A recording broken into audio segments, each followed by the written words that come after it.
This is Hardy Brute with another run of Dungeon Warfare 3. We've got 500 souls saved up, so let's check out the shop. We could increase these slots. We could get a new sigil for 500, reducing the enemy's movement speed by 10%. That is pretty good. Projectile traps have +1 activation range. I like that one a lot. But that one costs 900 and we only have 500. After killing 20 enemies, the push trap tier upgrades automatically. But the trap itself costs 200 more gold. So I don't think we're actually going to spend our souls, but we're pretty close, especially for that 900 one, to get some big upgrades. So let's try the new map. It requires the Scythe and Blood, and a wrath level of 4. The Blood gives us 1 life, and the Scythe makes the enemy's movement even faster. The path is very short and direct to our core. The map has 2 tombs, which will release enemies if destroyed. So that probably means we shouldn't use the arcane trap, which will target it between the waves and release even more enemies. But we do want to destroy the vault in the middle and get whatever goodies are in there. The trap that we get for free is the ball trap, and it starts at level 4. It's basically a souped up version of the dart trap, which fires slower but does a lot more damage for only 100 more gold. Now that we can upgrade the chain trap, the upgrades give you duration and damage bonus per level, so that's pretty interesting. But let's take away the levels from the arcane trap, since we're not going to be using it this fight. Put them into the grinder, which gets cheaper and cheaper per upgrade. The tier 2 upgrade, do 200% damage to unarmored, 75% faster unjamming, or when the capacity hits 0, deal damage equal to maximum capacity. And that synergizes very well with the Voracious Appetite, which gives you +1 capacity for each kill with the grinder. So it scales in a similar fashion to the arcane trap, but it focuses more on a single target when it discharges, doing around 100 damage, and I think that could be very strong. The enemy's path goes straight down the middle, where there's convenient mercenaries on the corners, so let's actually take advantage of that. But let's set up some bolt traps against the vault, so we can open the vault by the end of the level. Let's also put the grinders atop the mercenaries, upgrading their capacity so they can start scaling wave to wave. I have tried this a number of times, trying to do all 3 of the objectives at the same time, but I think it's a bit too hard with the runes, with the vault focus, to sort of split your income and still actually survive the Wrath 4. We can also put blocks here in 2 different locations to extend the path twice as long as it is currently. And that would be a great choice to deal with the Wrath 4. But as you can see, we have to deal with the vault, and they also have bombers as well. So they can create their own path and sort of waste your investment if you don't actually keep them alive. So I think our current setup is the best for what we're doing. We can finally afford the block and reset the barricade at the top here. Our current capacity growth is 113, 90, and 119. So the ones on the 2 corners are the best 2. And if we spend the money to upgrade them, they'll discharge to do almost 120 damage to a single unit, which is pretty strong. We also have the charm equipped that allows the grinder to discharge poison whenever it runs out of capacity, so it kind of becomes a double whammy here. The poison is for area effect damage, and the single target burst is for just 1 big unit, hopefully a unit with a lot of armor. And they're setting bombs again to try to break our top barrier. The barrier only has 1 more hit, and it's down to 5 HP. But the vault contained bombs. They do area damage, but they only do 6.5 damage. It's an alternative choice to the snare, which currently does 56 damage, but only to 1 unit. I don't think the level 7 bombs are very good. The cooldown is actually 15 seconds, compared to the snare that's only 9. The bomb does have the effect that it can push the enemies though. If you place it on a corner, you can push the enemy into the lava or the pits, but the damage and the increased cooldown make it very lacking as a weapon of choice. I think that'll change when the base damage increases to around 10, when you can actually use it during Raz and big groups of enemies. But at that point the snare itself will probably be doing around 90 damage. Each player level we've gained has added about 6 damage to the snare. So it'll definitely depend on what kind of enemy we're fighting, and if we have a boss or not. The first boss we ever fought had 400 HP, and that's quite a few snares to actually work through. Something that might not be obvious while watching the video is everything in the game is actually a hotkey. You can press the spacebar to pause, the tab to speed up, the tilde is actually your queued trap, and the 1, 2, 3, 4, 5 is linked directly to the trap that you place in there. So you can pause, rearrange, boost up your defenses very quickly. At this point we're on the final wave. We're fighting a bunch of enemies with high armor, but the grinder is an ideal weapon against the armor because it ignores it completely, as does the poison, I believe. So this is a very easy wave for our current setup. And with that we completed the first 2 objectives, with the level 4 Wrath being a bit too hard to complete at the same time. We got some XP for the Blood and Scythe runes, and we got 3 gems. We unlocked the Bolt Trap, and a charm for the Bolt, the Black Powder. The base damage increases by 1 per tier upgrade, so I think that's the upgrade levels. The 1, 2, 3, 4, 5, and not the actual tier 5 and 10 upgrades. We also unlocked the Bomb as an option, but I still don't think I'm actually going to use it for a little bit, because the base damage is just so much lower than the Snare.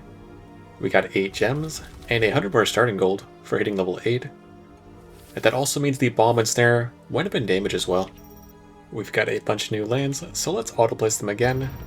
And now we have 3 spots that should be affected by the 30% less health, because of our 3 deserts that are touching. So let's place our next 3 levels in those spots, and see how much of an effect that actually is. Running through our previous levels, the 1st, 2nd, 3rd, and 4th levels are completed. The 5th level has a multiplier too high for us to reach, and we don't have access to the Shell or Anchor rune. At the 6th level, we could actually replay for the Blood Fort and Scythe rune, and the Vault as well. At the 9th level, the one we just played, we could redo for the Wrath. The 8th one, we can't reach the multiplier. And the 7th, we don't have access to the Mill, but we could maybe replay it for the 4 minutes. So let's go into the 10th level for now, which requires the Scythe and the Swarm runes. Let's activate both of those, and at the moment we can only reach an XP multiplier of around 1.6 times, with the level 2 runes requiring around 20k XP. The bonus objective is to destroy the crypt. Each crypt has enemies within them, the Black Knights, the Heavy Armor, the Priest, and the Knight. The Soul Thresher in the middle actually has a victim trapped at its core, so whether it's going to be an ally or a boss, I'm not actually sure. But we've got 3 different paths, 3 different entrances, and they're all leading directly to our core. So let's look at the loadout. After looking at the map, I don't think the Chain Trap or the Barricade are going to be useful. The map gives us the Poison Trap for free at level 4, and after looking at the map for a bit and seeing how much water there is, I think the Push Trap and the Harpoon Trap will do a lot of really good work here. So let's switch around our levels, removing the levels from the Bolt Trap and the gems we just got from the level up, and adding them to the Harpoon Trap, increasing it to level 5. The Tier 1 upgrade increases the pool and the damage strength, increases the range by 1, and the pool duration is also increased, or entangles a nearby enemy, binding it to the target. For only 100 gold, we can increase its range by 1, and the trap itself only costs 200, so I think that's a phenomenal upgrade. The other tier upgrades costed around 400 and 500, and that's pretty spendy for a $200 trap. But we've got a lot of water on the left and the right here to play with. In my first attempt of the map, I placed Harpoon Traps around the crypts, all at the same time, and all 4 crypts got destroyed simultaneously, releasing all of the enemies, but it also released a new ally, the Necromancer. He's a controllable unit that has its own health pool and damage, and he's basically a walking trap. And if he happens to die, he'll respawn at your core, and you can send him out again to defend. He's got 76 HP, and he only does 8 damage. But soon after releasing him, the Dark Knights on the bottom left crypt were able to make it to the core, and we lost. But because we released the Necromancer, the Soul Prism is actually gone, and we get to control the Necromancer from the start of the fight. So that is actually pretty cool. I'm not sure if we can use him on every single map now, but that would be amazing. And now that we know that there's Heavy Knights and Dark Knights on the right and left corners, we can prepare more properly to defend against them. In my first attempt, I noticed that a majority of the enemies funnel straight down the middle, and the enemies don't spawn from the left or right until around wave 4 or 5. So even though I want to use the push trap to push a bunch of the enemies into the water, it really only helps the left and right side, and the setup for the middle is very bad for push traps. Something else we have to keep in mind is that when we destroy the crypts on the top right and left, the path actually opens up and they can all funnel towards the core, going through the middle route, ignoring their original path, but the game does give us 2 blocks, which we can use to block one side, and if we use it on the right side, and the new enemies that spawn on the left, and add to the enemies that are in the middle, we'll run over these same traps that we already have set up on the middle left of the map, so the traps just double dip and protect 2 different areas. And the Necromancer also states that it uses a ranged attack and supports allies, but as far as I can tell, he's just a skeleton with a big stick. He can attack flying units, but that doesn't necessarily make it a ranged attack. And the only unit that he can revive is himself, which is a pretty funny ability for a Necromancer. Most of our grinders have the upgraded ability to gain maximum capacity now, and I wasn't overly impressed with the capacity release doing around 150 damage to a single unit, because there's so many units, and a lot of them have around 20 HP anyways. For $400, you could just buy another grinder, and I think that'd serve a better purpose. The top 2 crypts are at half health, and the bottom 2 are at about 75. But unless we speed up the waves, all 4 of the crypts should pop by the end of the map. I'm really glad we finally have access to the poison trap. I think it's one of the better traps, and for only 400 gold, it's pretty efficient. You do have to be aware that certain traps, and it seems like the poison doesn't damage these structures though. It could be the fact that the non-living enemies aren't affected by poison, which makes a lot of sense, but the mercenaries, the chain traps, a bunch of the ground traps don't actually damage the buildings. The first crypt popped and released a bunch of knights, but that shouldn't actually be an issue because we have a bunch of backup snares. It's the right side we should be concerned about because we don't have any traps on the right side to really defend on any flooding there. But the structure itself, the crypt, has around 2 more hits, so it's going to break here, but it's also going to release enemies as well. And it added 20 priests to the game. We don't have much defense here, and we can't actually block it while there's units in the way, because the boxes will just explode. But let's actually put the Necromancer here, and see how good he defends all on his own. So let's put one against the wall, and against the corner here. So now the right side has its original path. The left side goes past the traps, and the middle goes past the traps. So as long as we survive the right side here, the Necromancer seems to be doing a pretty good job defending on his own. He hasn't really been hurt, and he's only got around 80 HP. But let's start putting some traps next to the 2 bottom crypts that should be popping pretty soon. And the left side already popped. But we've got a much better defense than the first time it happened. We've got a couple grinders, we got the poison trap, and we've got a bunch of snares here as well. The crypts are the last big threat. In order for us to beat this level, we handled the left side very, very easily. And I think that's because we had 2 poison traps there. The Necromancer is holding them back at the top, and the right side took him out with the grinder. We've got 3 more waves, but we're set up pretty good here to survive. And I think the grinder might actually be my favorite trap. Mainly because it doesn't have the same cooldown, the same restriction that the arcane does. It does have a cooldown because it runs out of charges and gets clogged. But that is extremely flavorful and very cool. And the fact that the capacity increases with every single kill means that the up and down time is smaller and smaller. So it feels like the cooldown is much less than the arcane itself, which can do some crazy damage when it attacks, but the window when it doesn't attack is pretty big. We're getting to the final wave, and let's add a bunch of harpoon traps to pull the enemies towards the water here, and help out in the middle. Let's also upgrade all the harpoons and test out the tier upgrade. We now have increased ranged and an increased pull as well. And for a final wave, there's actually quite a bit of enemies still left.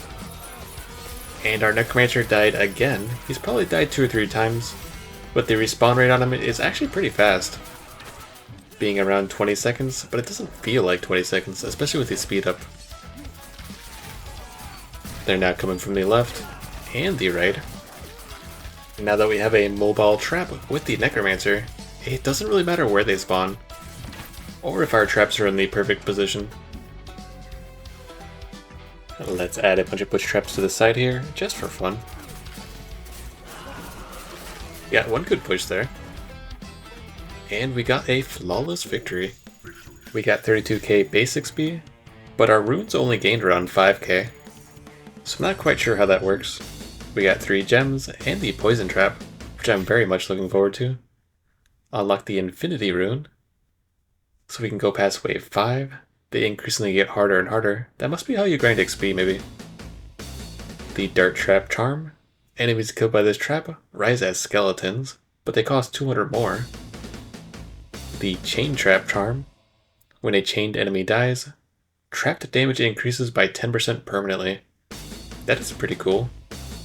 And we got a new cooldown trap as well. Summon skeletons. Maybe these skeletons have an interaction with the Necromancer, receiving a buff from him.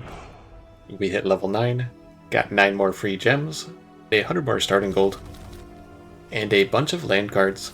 Let's auto place down the dungeon as well, and move on to the next level. There's a wrath level of 6, and we don't actually have access to the Veil rune yet, so these objectives might be too hard for us right now. We're going back to the cart traps, an automatic trap that'll push the enemies around, with lots of water and pits to push the enemies into. We start the game with the level 5 soul trap.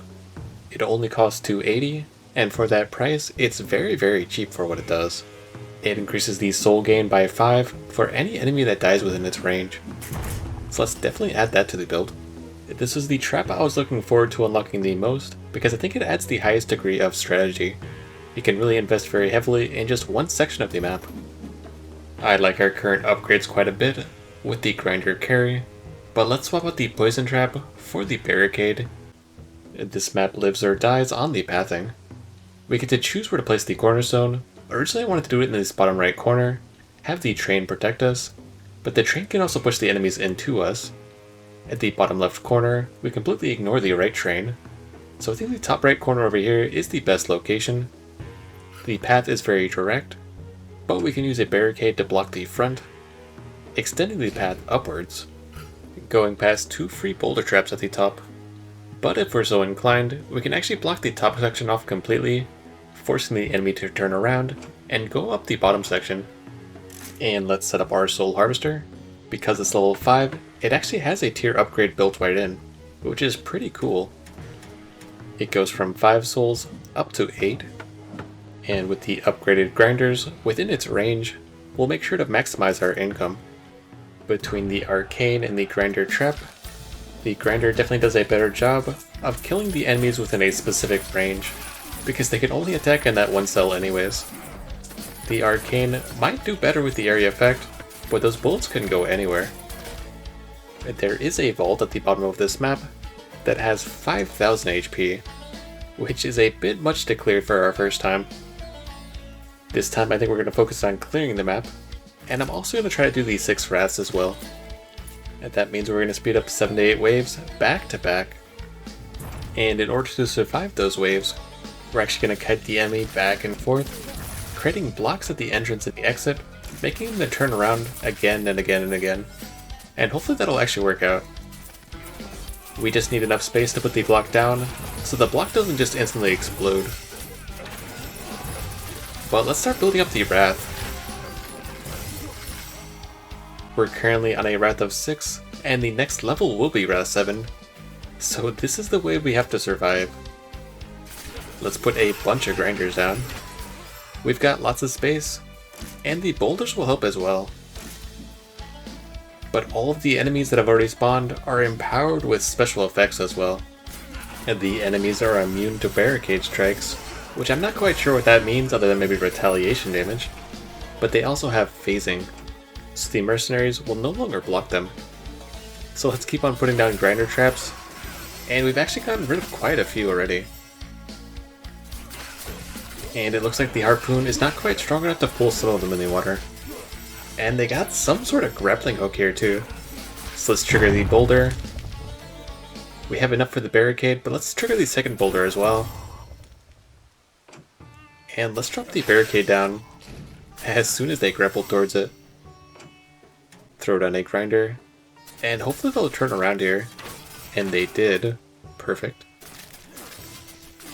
So now they're going back over our grinder trap, taking even more damage. Our necromancer has died, but he'll respawn soon. And instead of deleting the barricade at the back here, I'm going to put another barricade here in the front at the crossroad, forcing them to turn left. And it did work as well. Nice, nice. And let's keep placing down these snares, which do a ton of damage. Let's also trigger the barrel at the front for some extra cash, so we can afford more barriers. At this point, I think I'm going to delete our original barricade. See if they'll turn around another time. The path to the top should still be the shortest path. And it is, because they did turn around. So now they're going to go around our grinder a third time. And their numbers are definitely dwindling. They've only got one grappler left alive. And let's place the barrier back a fourth time. Make them go back around our grinder again. And there's only around 20 or 30 left.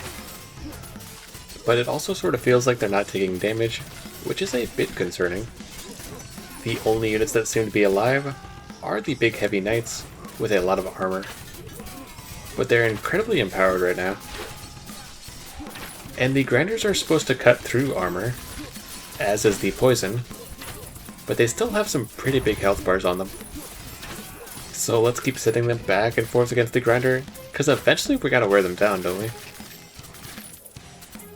We've got 2 more waves, and we're dealing with the waves that are coming pretty good. But we got the buzzsaw in the middle, which actually pushes them as well. And I think that does take care of some of the empowered units. But the harpoon is too weak to pull them. And the poison doesn't do quite enough damage. Wow, our necromancer instantly died. Oh, that poor guy. If he was a skeleton warrior, he probably would have lived 2 hits though, right?